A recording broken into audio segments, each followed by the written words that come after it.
Today we're making a gluten-free apple crumble made with rolled oats and almond flour, and we're going to serve it with some ginger-infused whipped cream.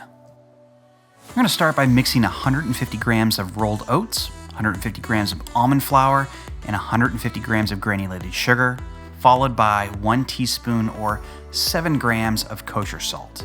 Mix those dry ingredients together and then add the wet ingredients, starting with 125 grams of unsalted melted butter, followed by 2 large egg yolks.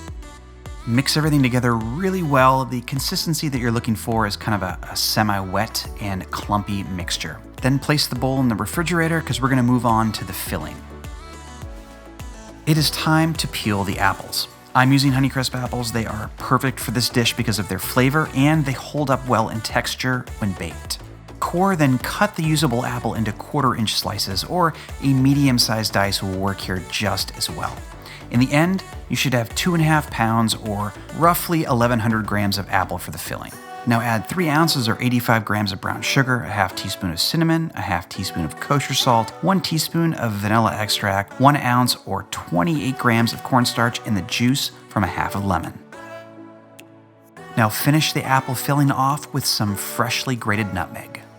Mix the filling until all of the apple slices are evenly coated with the seasoning and cornstarch mixture. Then transfer the filling to some sort of metal baking vessel. I'm using a 12-inch cast iron pan, and that's about as large as you can comfortably go in the Ooni Pro. Push the apple slices around so they fill in any large gaps and sort of lay flat inside the pan. Now take the crumble that was hanging out in the fridge and spread it out in an even layer over the apple filling.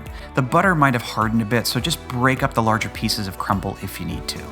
Cover the pan with a layer of aluminum foil. Now the crumble browns very quickly, so this is going to keep it from burning while the filling cooks. Carefully slide the pan into your Ooni Pro oven. There shouldn't be much of a fire, and the ambient and stone temps should be between 350 to 400 degrees Fahrenheit. You can use the chimney vent to help regulate the oven's temperature. The filling should be cooked through in about 25 to 30 minutes, so remove the aluminum foil to brown the crumble topping. Now don't go anywhere and keep a close eye because this will only take a few minutes. After 30 to 35 minutes of total cook time, you should have an apple crumble that looks just like this.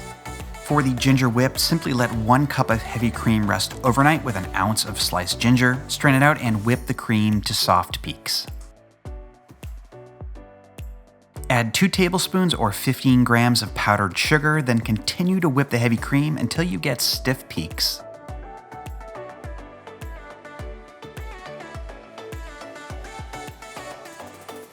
Now let's put together 1 serving. So grab a big scoop of that apple crumble and place it on an appropriately sized plate along with a dollop of that tasty ginger whipped cream.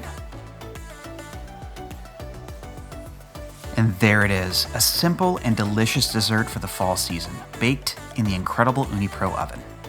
Make sure to check out my other videos in this series. I'll leave a link in the upper right of this screen. Thanks for watching.